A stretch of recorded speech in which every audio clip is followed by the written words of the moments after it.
अस्सलाम वालेकुम guys, welcome to my channel SI guidance. तो गाइस, आज की वीडियो में मैं आप लोगों के साथ एक अलग टॉपिक पे डिस्कस करूंगा। मेरे चैनल का नाम एसआई गाइडेंस है, लेकिन मैंने सोचा चलो मैं वैसे भी अस्पताल में हूँ तो क्यों ना मैं ऐसी बीमारी जो एक बीमारी नहीं है, मुख्तलिफ बीमारी है, लेकिन आज मैं एक बात करूँगा।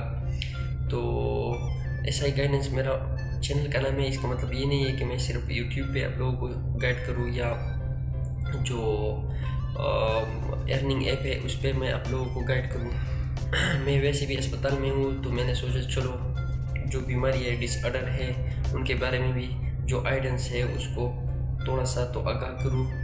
तो अगर चैनल पर नहीं है तो please subscribe my channel and like this video. तो गाइस, आज की जो हमारा टॉपिक होगा वो वेरिकोसिल एक डिसऑर्डर है, डिजीज़ है, उन पर होगा।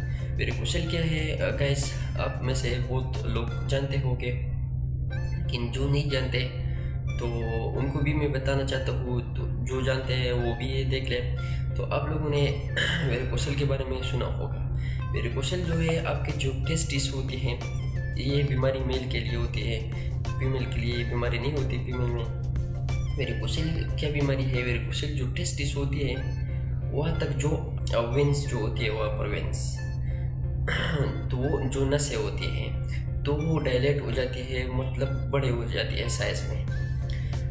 तो वो किस वजह से होती है उसकी वजह अभी तक मालूम नहीं है, लेकिन एक ये है कि जेनेटिकली ये डिसऑर्डर हो सकती है, या उन लोगों को हो सकती है जो बहुत ज़्यादा खड़े हो जाते हैं और स्टैंड पोजीशन में रहते हैं ज़्यादातर, तो उनको ज़्यादा हो जाती है। इसका कोई मतलब जो काज है वो नहीं है, बस ये दोनों हैं, जेनेटिकली या स्टैंडर्ड पोजीशन में ज़्यादातर रहना। तो इसमें क्या हो जाती है, जो वेंस होती है टेस्टिस में, जो वेंस होती है वो एबनॉर्मल डायलेट हो जाती है। तो उसकी वजह से जो टेम्परेचर है वहाँ पर बढ़ जाते हैं। टेम्परेचर क्यों बढ़ जाते हैं? टेम्परेचर इसलिए बढ़ जाता है कि जो ब्लड सप्लाई है वहाँ पर ज़्यादा हो जाता है। मैं आपके साथ अभी स्क्रीन पे एक पिक्चर शेयर करूँगा। तो जो वहाँ पर टेम्परेचर ज़्यादा हो जाती है तो फिर क्या होता है, वहाँ पर स्पर्म मोटिलिटी, स्पर्म प्रोडक्शन, उसमें बहुत ज़्यादा कमी आ जाती है। तो जो मेल है उसको इनफर्टिलिटी के तरफ लेके जाते हैं। इनफर्टिलिटी मतलब नामर्दी की तरफ लेके जाते हैं। तो आप लोगों ने हमारे बुक में ही है, इस सब्जेक्ट में है कि जो 5 लोग होते हैं उनमें से एक बंदे को वेरिकोसिल होता है, लेकिन उनको पता नहीं होता। इसका 2 टाइप है, एक होता है सिम्टोमेटिक वेरिकोसिल, एक होता है non symptomatic. Non symptomatic varicocele का मतलब ये है कि उसका कोई सिम्टम नहीं होता, उसका कोई मतलब अगर पेशेंट में हो वेरिकोसिल तो उनको पता नहीं चलता, क्योंकि वो उसका कोई मतलब पेन नहीं होता, कुछ भी नहीं होता। लेकिन उसको पता तब चलता है जब वो शादी कर लेता है और उनके बच्चे नहीं होते। तो जब वो डॉक्टर के पास जाते हैं, उनको कहते हैं डॉक्टर के आप जाके अल्ट्रासाउंड कर दें। जब वो अल्ट्रासाउंड करते हैं तो उसको पता चलता है कि मेरा तो वेरिकोसिल है, और वो भी 4 स्टेज तक पहुंच जाता है। लेकिन एक इसमें होता है सिम्टोमेटिक वेरिकोसिल। जो सिम्टोमेटिक होता है, सिम्टोमेटिक क्या होता है, जिसका पेन होता है फर्स्ट स्टेज में ये पहुँच कर या सेकंड स्टेज में ये पहुँच कर इसका पेन होता है, सिम्टम शो हो जाता है। तो आपका जो पेल्विक एरिया है वहाँ पर पेन होता है, इर्द गिर्द पेन होता है।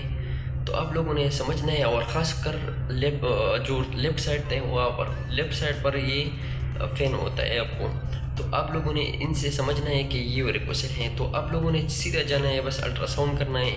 अगर वेरिकोसिल हुआ तो उसका इलाज करना है, अगर वेरिकोसिल नहीं हुआ तो फिर तो अच्छी बात।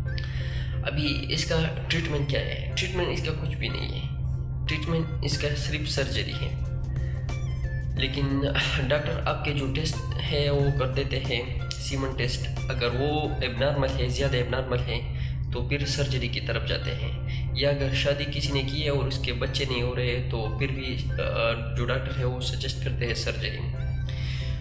लेकिन जिसका मतलब टेस्ट नॉर्मल आता है और उसको पेन होता है तो उसको जस्ट पेन डिप्लोपेनिक वगैरह पेन की जो दवाई है वो देते हैं। तो इसका कोई इलाज नहीं है, इसका इलाज सिर्फ सर्जरी है। और सर्जरी में 2-3 सर्जरी हैं।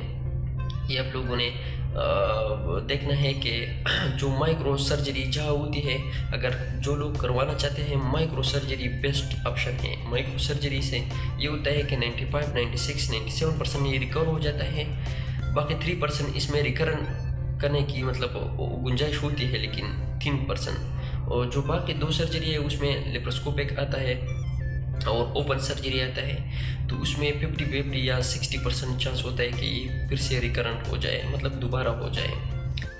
इसमें आपके साथ अभी एक 3-4 पिक्चर जो है वो शेयर करूँगा। तो आप लोगों ने एक्सरसाइज इस तरह करना है।